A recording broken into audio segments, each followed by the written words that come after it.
요한계시록 2장, 3장에 보게 되면 소아시아의 7교회가 소개가 되고 있는데요. 유일하게 칭찬만 들은 교회가 서머나 교회와 빌라델비아 교회 두 교회로 나와 있습니다. 빌라델비아 지역은 7도시 중에서 가장 역사가 짧은 신생도시라고 할 수 있는데요. 동방과 서방을 연결하는 길목에 위치한 도시입니다. 계속되는 지진의 위험에 노출된 지역이라서 상당히 좀 연약한 그러한 상황 가운데 있었습니다. 그럼에도 불구하고 빌라델비아 교회는 자신의 소명에 충실했고 주님으로부터 칭찬만 들었던 너무나도 귀한 교회가 아닐 수 없습니다. 7절을 보시면 빌라델비아 교회의 사제에게 편지하라. 거룩하고 진실하사 다윗의 열쇠를 가지시니 곧 열면 닫을 사람이 없고 닫으면 열 사람이 없는 그가 이르시되. 이미 1장 18절에서도 그리스도를 사망과 음부의 열쇠를 가지신 이라고 소개가 되고 있는데요. 여기서도 예수님 자신을 소개하실 때 거룩하고 진실하사 다윗의 열쇠를 가지신 이라고 소개하고 있죠. 그러면서 열면 닫을 사람이 없고 닫으면 열 사람이 없는 그라고 예수 그리스도를 소개하고 있습니다. 이것이 도대체 무엇을 말할까요? 하나님의 절대적인 주권과 통치가 예수님께 맡겨져 있고 예수님이 그 열쇠를 쥐고 계시기 때문에 우리의 모든 생사 열탈권, 역사의 주권, 그러한 모든 것이 그리스도 한 분에게 달려있다는 말을 하고 있는 것입니다. 그러니까 그리스도께서 열면 닫을 사람이 있을까요? 없을까요? 절대로 닫을 사람이 없죠. 그러나 그리스도께서 닫으면 열 사람이 있을까요? 없을까요? 열 사람이 없다고 말을 하고 있습니다. 지금 이 7교회는 무서운 도미티안 박해의 치하에 있었습니다. 그러한 상황 가운데 우리는 이 본문을 이해할 필요가 있습니다. 도미티안 황제가 주가 아니라 바로 우리의 모든 생사열달권을 쥐고 계신 이가 바로 그리스도라는 것을 우리가 알게 되는 것입니다. 우리의 인생도 마찬가지죠. 인생을 보게 되면 하나님이 정말 축복하시는 인생이 있습니다. 그 사람은 정말 100% 안 될 상황 같아요. 죽었다 깨어나도 이 상황은 안 됩니다. 그러나 이상하게 길이 열려요. 왜냐하면 예수님께서 길을 열어주시기 때문에 그런 것입니다. 다윗이 그렇죠. 다윗이 얼마나 기름 부음 받은 이후에 죽을 고생을 많이 했나요? 그러나 천만인이 그를 방해했다 할지라도 사울이 암살하려고 애를 써도 결국은 다윗이 왕이 되죠. 루터의 종교개혁 때 마찬가지죠. 보름스 회의에서 그는 하나님의 도움이 없었더라면 바로 죽었을 것입니다. 그리고 종교개혁은 불발로 끝났을 거예요. 그러나 100% 불가능한 일처럼 여겼지만 하나님이 열으셨기 때문에 그 일은 결국은 성공하게 되었던 것입니다. 예수께서 열면 어떠한 사탄의 권세도 어떠한 장수도 절대로 닫을 수가 없는 그 문이 바로 빌라델비아 교회 앞에 열려있다 말하고 있는 것입니다. 그러나 반대로 예수님께서 닫으면 절대로 그 문은 열려지지 않습니다. 엘리야 시대의 그 아합이 그렇죠. 3년 반 동안 하나님께서 문을 닫으시니까 비 한 방울 내리지 않아요. 하늘은 놋과 같이 땅은 철처럼 저주의 그 국가가 된 것이죠. 그러나 엘리야가 기도하자 손바닥만한 구름이 떠오르더니 폭풍우가 내리치면서 폭우가 쏟아지지 않습니까? 하나님의 주권을 우리가 코로나 기간에도 보게 되는 것이죠. 그래서 우리의 모든 인생도 전도의 문, 사업의 문, 국가의 미래, 마음의 문, 이러한 모든 것도 예수께서 열어주셔야 우리가 복을 받고 제대로 축복 가운데 걸어갈 수가 있는 것입니다. 이것이 제가 선교지에서 가장 큰 위로와 그리고 은혜가 되었던 이러한 말씀이기도 합니다. 하나님께서는 이 빌라델비아 교회 앞에 열린 문을 두었다고 말을 하고 있어요. 8절 상반절에 보시면 볼지어다 내가 내 앞에 열린 문을 두었을 때 능히 닫을 사람이 없으리라. 그래서 여러분 교회를 한번 보세요. 그리고 선교회를 보세요. 무슨 교회가 많나요? 다 열린문 교회입니다. 열린문 교회, 오픈도어 선교회 다 열린문 교회예요. 닫힌 문 교회가 없습니다. 그만큼 열린문 교회, 정말 교회의 문, 축복의 문, 이런 것들을 사모하는 것이 얼마나 강한 것인가 알 수 있겠죠.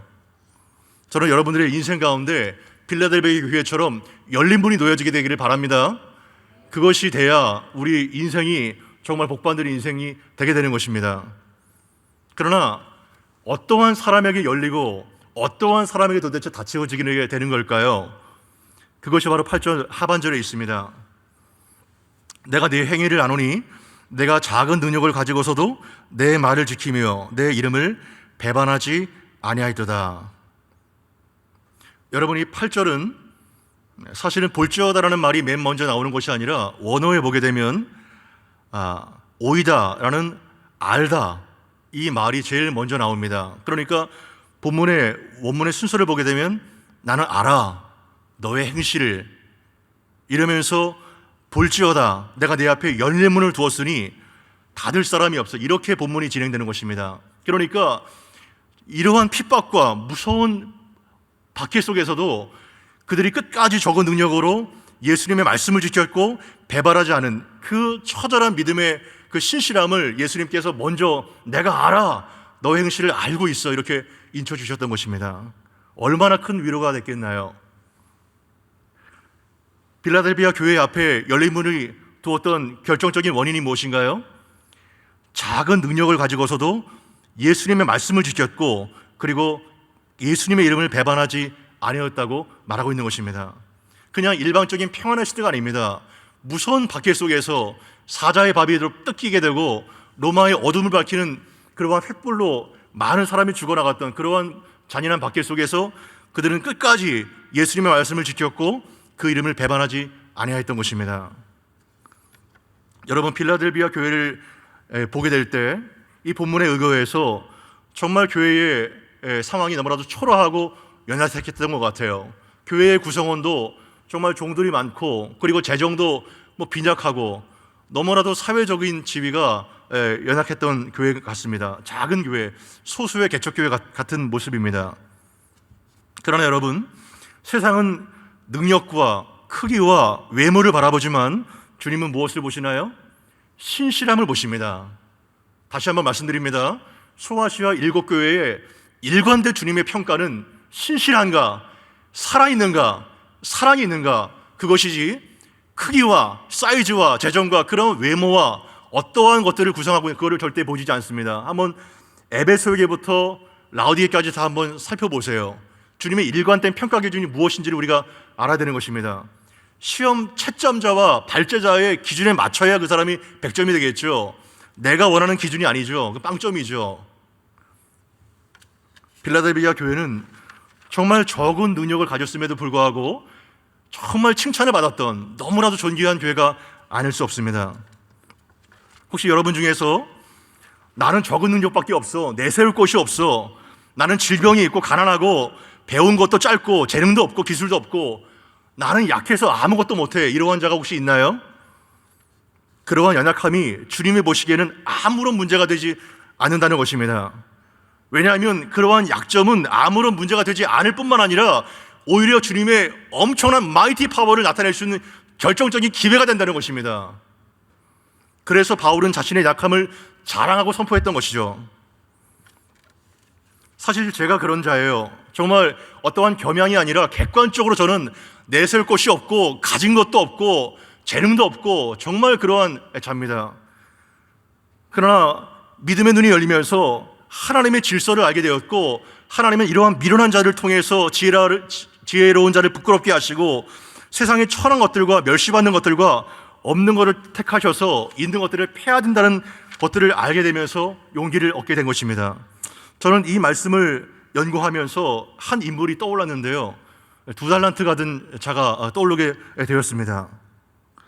여러분, 마태복음 25장의 달란트 비유를 다 아시죠? 거기 어떠한 일꾼이 나오나요? 3명이 나오죠. 5달란트 받은 자, 2달란트 받은 자, 1달란트 받은 자가 비교가 됩니다. 그러나 어느 날 성경을 볼 때 이상했어요. 여러분, 옛날에 파피루스 양피지가 엄청 비쌉니다. 몇 천만 원짜리예요. 성경 한 권이 몇 억짜리입니다. 여러분, 인쇄술이 발달되기 전에. 여러분, 성경 갖고 다니시죠? 몇 억씩 들고 다니는 거예요. 그러나 어떻게 5달란트 받은 자의 그 칭찬과 복이 2달란트 받은 자와 똑같을까? 그냥 2달란트 받은 자는 삭제해버려도 될 텐데, 이러한 궁금증이 들었습니다. 그러나 2달란트 받은 자가 굉장히 저에게 오랫동안 롤모델이었어요. 왜냐하면 이 사람은 5달란트 받은 자에 비해서 열등감이나 그리고 비교의식에 빠지지 않고, 1달란트 받은 자와 비교해서 우월감이나 자만감에 빠지지 않고, 2달란트를 받은 즉시 열심히 사력을 다해서 충성스럽게 또 2달란트를 받은 너무나도 귀한 종인 것입니다. 우리가 정말 이러한 자가 돼야 되지 않겠나요? 저는 정말 객관적인 기준으로 봤을 때 1.1달란트밖에 가진 자가 아니에요. 그러나 최소한 1달란트 받은 자는 되고 싶지 않습니다. 자신이 받은 놀라운 재능과 그 시간과 그 물질을 통해서, 우리의 전존재를 통해서 하나님께 영광을 돌려야 되지 않겠나요? 이러한 자들처럼 여러분은 여러분의 고유에게 맡겨주신 거룩한 사명을 나의 보잡함, 나의 연약함 때문에 위축되거나 포기하지 않습니까? 그러면 1달란트 받은 자밖에 되지 않는 것입니다. 그래서 저는 하나님 앞에서 큰 일을 하고 싶지 않고 맡겨진 일을 하고 싶습니다. 뭐 큰 일을 한 제목도 아니고, 저는 저에게 맡겨진 일을 성실하게 해나가는 것이 우리의 시대적인 사명이 아닌가 생각됩니다. 하나님은 우리를 바라보시는 기준이 큰 일이 아니라 신실한가, 끝까지 사명에 충실한가, 그것을 바라보고 있는 것입니다. 특별한 은사를 지닌 것보다 한결같은 순종, 한결같이 그 자리를 지키는 자가 얼마나 더 탁월한 능력이 있는 자인지를 마지막에서 여러분들은 보게 되게 될 것입니다. 저는 제 얘기를 좀 하자면 1986년이죠. 아시안게임이 개최가 된 그때 중학교 2학년 때부터 지금까지 TV를 보지 않고 살아왔습니다. 하나님께서 저의 10대와 20대와 30대와 40대까지 저의 눈을 지켜주셨어요. 가장 기본적인 연예인도 모르는 정말 바보 중에 상바보로 살아왔습니다. 그러나 오해하지 마십시오. 저는 뭐 반문화적인 사람도 아니고요, TV 보는 게 죄도 아니고, 저도 시골에 어머니 홀로 계실 때 가면 저도 TV 봐요. 그리고 미디어가 굉장히 중요한 복음 전도의 도구입니다. 그러나 제가 코로나 시국을 2년 넘게 보면서 TV 시청 기간이 급증한 것을 보게 돼요. 자료에서. 그리고 많은 사람들이 음란물에 중독돼 가고 있는 사람들이 급증하고 있다고 합니다. 실내 생활을 하면서 오랫동안 격리되면서 여러분들은 무엇을 보고 있나요? 그 골방에서 어떠한 것을 대면하고 있나요? 혹시 더러운 것을 보면서, 그리고 월화에는 월화 드라마, 수목에는 수목 드라마, 주말에는 주말 드라마, 아침에 아침 드라마, 넷플릭스 보면서 시간을 낭비하고 있지 않습니까? 그 값진 그 인효의 시간과 인효의 젊음과 물질을 통해서 더 많이 하나님과 밀접한 시간을 보내고 있고, 많은 사람들을 돌보고 있나요? 깨어 있나요? 믿음의 처절한 싸움 앞에서 그 작은 능력을 가지고서도 예수님의 말씀을 끝까지 지켰고 배반하지 않았던 빌라델비아 교회를 바라보면서 우리는 부끄러워해야 될 것입니다. 여러분, 이러한 믿음이 어디서 생긴 걸까요? 과연 이러한 믿음이 도대체 어디서 발생했을 것인가요? 히브리서 12장 2절에 보게 되면, 믿음의 주요 또 온전케 하시는 이인 예수를 바라보자. Let us fix our eyes on Jesus, 이렇게 되어 있습니다. 아예 우리의 눈에 본드를 발라서 예수께 붙여놓자. Let us fix our eyes on Jesus, 이렇게 말합니다. 그 히브리서가 네로의 엄청난 핍박 가운데 베드로와 바울이 순교하지 않았습니까? 그 시절에 히브리 저자가 그 유대교 배경을 갖고 있었던 크리스찬들을 촉구한 겁니다. 믿음을 절대 버리지 않도록, 예수를 바라보도록. 그리고 도미트 환전 때 엄청난 자신을 신격화시키고 황제 승번을 하지 않으면 다 죽여버리는 이 무서운 박해 시대에 11절에 내가 속히 오리니 내가 가진 것을 굳게 잡아서 아무도 너의 면류관을 빼앗지 못하게 하라, 이렇게 격려를 또 하고 있는 것입니다. 그래서 이 믿음은 그냥 자연적으로 생기는 것이 아니라 예수를 계속해서 바라볼 때, 믿음의 주 온전케 하시는 예수를 계속해서 바라볼 때 노뱀에 달려서 달리신 그 노뱀을 계속 바라볼 때 불뱀에 물려서 신음하고 있는 백성들이 치유를 얻게 됐던 것처럼 우리가 나음을 잊게 되는 것입니다. 여호와를 계속해서 앙망함으로써 샘을 얻게 되고 다른 박질하여도 곤비하지 않고 달려가도 피곤하지 않는 이러한 힘이 생기게 된 것입니다. 우리의 밥심으로 땅의 힘으로 사는 것이 아니라 위에서부터 부어지시는 하늘의 힘을 가지고 그 무서운 핍박을 견딜 수 있고 예수님의 이름을 배반하지 않는 이러한 일이 벌어나게 된 것입니다. 그럴 때 하나님께서 그 작은 교회, 연약한 교회, 초라한 교회, 누구도 무시할 수밖에 없는 그 교회를 하나님께서 들어 쓰시는 거예요. 저는 내려놓음이라는 단어보다 이 들어 쓰심이라는 단어를 좋아합니다. 내려놓음이라는 책을 다 아시죠? 이용규 선교사님. 그분은 뭐 서울대를 나와서 하버드에서 박사학위를 받고 내려놓을 게 많잖아요, 그죠? 저는 내려놓을 게 없어요. 제가 내려놓을 게 마스크밖에 없습니다. 예. 내려놓을 게 있어야 내려놓죠. 내려놓을 게 있어야. 그러나 저는 여러분들이 내려놓음이 아니라 들어쓰심, 마치 삼갈이 농사 짓다가 소모는 막대기 한 자루로 블레셋 족속 600명을 쳐 죽이지 않습니까? 삼갈의 손에 들려진 그 농사 짓다가 그 소모는 막대기처럼 우리가 주님의 손에 붙들리기만 한다면, 정결한 도구가 되기만 한다면 우리는 위대한 부흥을 다시 한번 일으킬 수가 있는 것입니다. 아멘? 그것이 바로 우리가 정말 주목해야 될 이 코로나 시절 가운데 도대체 누가 여신 겁니까? 누가 닫게 하실 거예요? 그 주권자가 바로 예수님, 다윗의 열쇠를 가지신 그분께 있다는 것을 명심해야 될 것입니다. 9절 보세요. 어떠한 희한한 일이 있는지. 보라, 사탄의 회당 곧 자칭 유대인이라 하나 그렇지 아니하고 거짓말하들 자들 중에서 며칠 내게 주어 그들로 와서 네 발 앞에 절하게 하고 내가 너를 사랑하는 줄을 그들이 알게 하리라. 이 엄청난 믿기지 않는 말입니다. 뭐예요? 사탄의 회당. 여러분, 그 기독교 초창기에는 유대인들로부터 그리스도인들이 얼마나 많은 핍박을 받았는지 몰라요. 그래서 유대인들이 그들을 고자질해서 로마 관원에게 이르고 그리고 많은 사람들을 순교의 제물로 만들었습니다. 이렇게 지속적으로 나를 핍박하고 욕하고 무시했던 그 자칭 유대인이라는 거짓말하는 자, 그들이 끝까지 믿음을 지키는 빌라델비아를 보고 회심하고 마음을 돌이켜 빌라델비아 교회 발 앞에 와서 절하고 무릎을 꿇고 하나님께서 너를 얼마나 사랑하는 줄을 누구로? 그들로, 대적자들로 알게 하겠다. 지금 이런 말을 하고 있는 것입니다. 지금 여러분들이 직장에서, 일터에서 엄청나게 지금 핍박을 받는다고 생각해 보세요. 상사로부터 욕을 얻어먹고 그러한 수많은 모욕과 무시를 당해서 직장 생활을 하는 사람 많아요. 그러나 믿음으로 끝까지 그 자리를 지킬 때 갑자기 그 상사가 와가지고 내 앞에 절하고 그리고 무릎을 꿇고 하나님이 나를 얼마나 사랑하는지를 그 상사로 알게 한다면 여러분 이게 믿으시겠어요? 그런 얘기예요 지금요. 이것이 뭐냐 하면 하나님께서 복음의 앞에 무릎을 꿇게 하셔서 선교적 도구로 이 빌라델비아 교회를 사용하신다는 것입니다. 원수의 목전에서 그야말로 상을 베푸신 거예요. 그러나 이것뿐만이 아닙니다. 10절에 보시면 같이 한번 읽겠습니다. 내가 나의 인내의 말씀을 지켰은즉 내가 또한 너를 지켜 시험의 때를 면하게 하리니 이는 장차 온 세상에 임하여 땅에 거하는 자들을 시험할 때라. 여러분, 온 세상에 아무도 피할 수 없는 시험의 때가 찾아옵니다. 지금 이때처럼. 그러나 예수님께서 인내의 말씀을 끝까지 지켰던 빌라델비아 교회에 이렇게 말씀하시는 거예요. 빌라델비아 교회, 네가 나의 인내의 말씀을 지켰어? 내가 또한 너를 지켜줄게.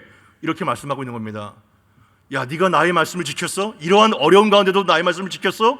그래, 내가 또한 너를 지켜줄게. 걱정하지 마. 지금 이렇게 말씀하고 있는 겁니다.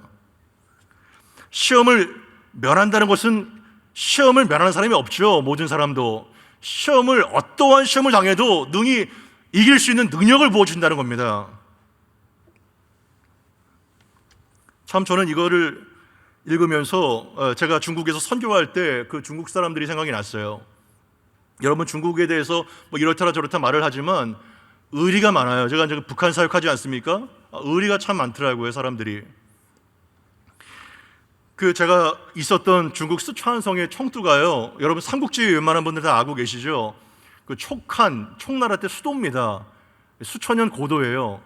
그래서 제가 살았던 얼마 안 떨어진 곳에 유비의 큰 무덤이 있어요. 우호츠라고 무사에 가게 되면 제갈량의 사당이 있고, 그리고 삼국지의 배경이 있었던 유비 관우 장비의 상이 있고, 그러한 역사적으로 많은 큰 관광지가 있습니다.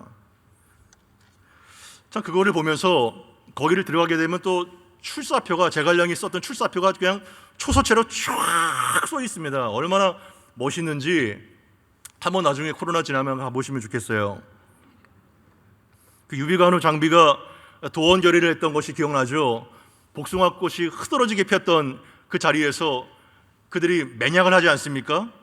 정말 태어난 날은 다 다르지만 우리가 죽은 날은 함께 하자, 이러한 맹약을 가지고 정말 얼마나 대장부가 보면 가슴이 떨리는 얘기예요.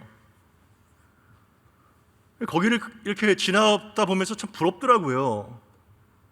과연 크리스찬의 코이노니아 교제는 유비관우 장비가 맺었던 도원결의 맹약을 능가하는가? 우리는 어떤 십자가의 피의 언약, 그거는 아예 고사하고 우리는 의리조차 있는가? 서로에 대한 의리라도 있는가? 그런 것들을 참 돌아보게 되더라고요. 과연 나간중이 쓴 삼국지 연의보다 성경책의 하위인가? 참 돌아보게 됐습니다. 예수님이 정말 의리의 왕이에요. 의리의 왕. 야 빌라델비야, 네가 나의 인내의 말씀을 지켰어? 내가 또한 너를 지켜줄게. 걱정하지 마. 정말 예수님 의리의 왕이에요. 의리의 왕. 이거를 보면서 빌라델비아 성들이 얼마나 큰 소망과 기쁨을 얻었겠나요? 가슴이 정말 터질 것 같았을 거예요, 아마 그들이. 여러분, 언약이 뭐예요? 언약이 뭐죠? 언약은 기본적으로 쌍방이 맺는 겁니다. 우리는 생각해요. 우리가 하나님께로 드릴 종교적인 의무만 있고 우리는 예배해야 되고, 그게 아니에요. 언약은 쌍방입니다. 그러니까 우리 편에서도 당당하게 아버지께, 또 예수님께, 예수님, 내가 예수님께만 복종하고 예수님의 말씀을 절대로 배반하지 않을 테니까 예수님, 내 인생 책임져 주세요. 내 인생에 열릴 문을 주세요. 우리는 당당하게 요청해야 되는 것입니다. 아멘. 우리는 당당하게 요청해야 되는 거예요, 아버지께. 하나님이 아마 깜짝 놀랄 겁니다.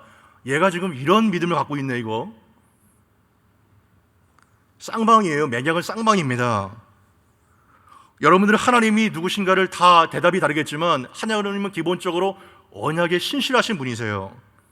개인 간의 언약, 심지어 우크라이나 사태를 통해서 뭐예요? 국가 간의 조약도 다 파기됩니다. 다 파기가 돼요, 국가 간의 조약도.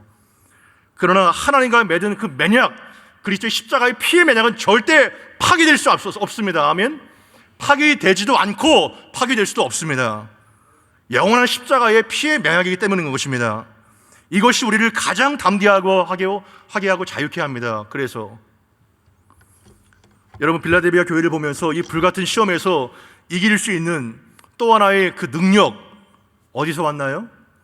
정금 같은 믿음을 함께 소유한 공동체에서 왔습니다. 이 의리를 뛰어넘는 피의 공동의 맹약에서 온 거예요. 같이 그 믿음을 소유한 지체들 가운데서 서로 붙들어주고 기도해주고, 거기서 이 불같은 시험을 이길 수 있는 힘이 공동체에서 나오게 된 것입니다.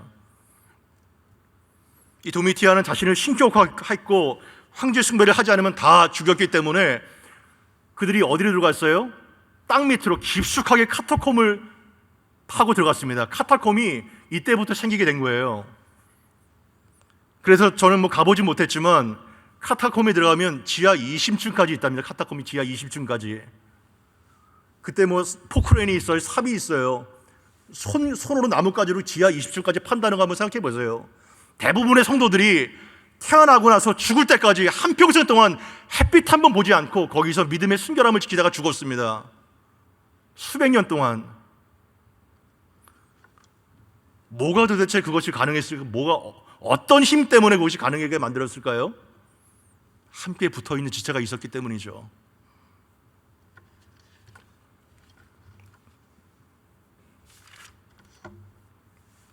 이게 다가 아니에요. 12절에 보게 되면 같이 읽습니다. 시작. 이기는 자는 내 하나님의 성전을 기둥이 되게 하리니 그가 결코 다시 나가지 아니하리라. 내가 하나님의 이름과 하나님의 성 곧 하늘에서 내 하나님께로부터 내려오는 새 예루살렘의 이름과 나의 새 이름을 그의 위에 기록하리라. 이게 뭔 말인가요? 이 정말 보잘것없는 미미한 교회, 초라한 교회, 적은 능력밖에 내세울 것이 없는 연약한 교회를 하나님께서 어떻게 삼으신다는 거예요? 내 하나님의 성전에 기둥이 하겠다는 거예요. 기둥이. 여러분, 이게 엄청난 축복입니다. 엄청난 축복. 그 너무나도 미약한, 이 움편이면 사그러질 수밖에 없는 그 미약한 교회를 하나님의 성전에 기둥으로 삼겠다는 거예요. 마치 솔로몬의 성전에 약인과 보아스처럼 흔들리지 않는, 영원히 흔들리지 않는 하나님의 성전에 기둥이 되게 하겠다는 겁니다. 차라리 에베소의 교회 같은 그런 교회를 삼으면 이해나 될 텐데 빌라델비아와 같은 그 교회를 하나님의 성전에 기둥이 되게 하겠다는 거예요. 그리고 삼중적인 축복을 약속합니다. 삼중적인 축복. 내가 하나님의 이름과 또 새 예루살렘의 이름, 이거는 시티즌, 시민권을 말하고 있죠. 그리고 예수님의 새 이름, 예수님의 새 이름, 그 삼중적인 이름을 그 기둥 위에 기록하겠다는 겁니다. 여러분, 한 이름만이라도 기록되면 영원한 보호와 영원한 축복이 약속되는데 하나님의 이름, 새 예루살렘의 이름, 예수님의 새 이름, 이 삼중적인 철통 같은 보호와 안정과 축복이 빌라델비아 교회와 함께 하겠다는 이런 약속을 하고 있는 것입니다. 여러분은 지금 귀가 있다면 13절 말씀처럼 성령이 교회들에게 하시는 말씀을 들어야 됩니다. 사람의 말이 아니라 성령이 교회들에게 지금 이 코로나 시국에 어떠한 말씀을 하고 있는지를 들어야 됩니다. 성령의 세미한 음성을 듣고 반응하고 기도하며 순종해야 됩니다. 빌라델비아 교회처럼. 그럴 때 하나님께서 남설교회를 사용하시고 조국의 교회를 위대한 부흥의 진원지로 다시 사용할 줄 믿습니다. 말씀을 정리할까요? 빌라델비아 교회는 정말 내세울 곳이 없었던 정말 초라한 교회였습니다. 적은 능력을 갖고 있었어요. 언제까지나 여러분 적은 능력을 갖고 있다고 한탄할 건가요? 언제까지 자신의 부족함을 푸념할 건가요?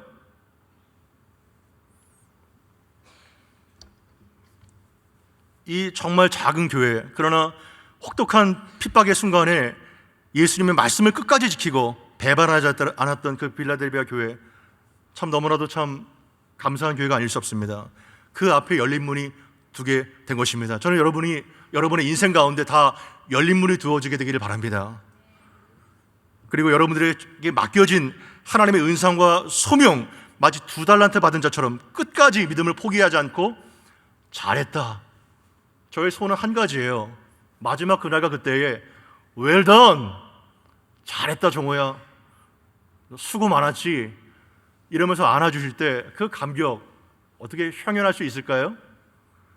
그러한 예수님께로부터 칭찬이 여러분 가운데 있어야 될 것입니다. 두 번째는 언약의 신실하신 분이 바로 하나님이세요. 영광스러운 선교적 도구로 빌라델비아 교회를 쓰신 것을 보십시오. 그렇다면 여기서 쓰임 받지 못할 자가 한 사람도 없다는 것입니다. 그래서 저희 공동체가 이러한 어려운 시기에 정말 빌라델비아 교회처럼 정말 하나님 앞에 들어 쓰임 받는 복된 교회가 되기를 바랍니다.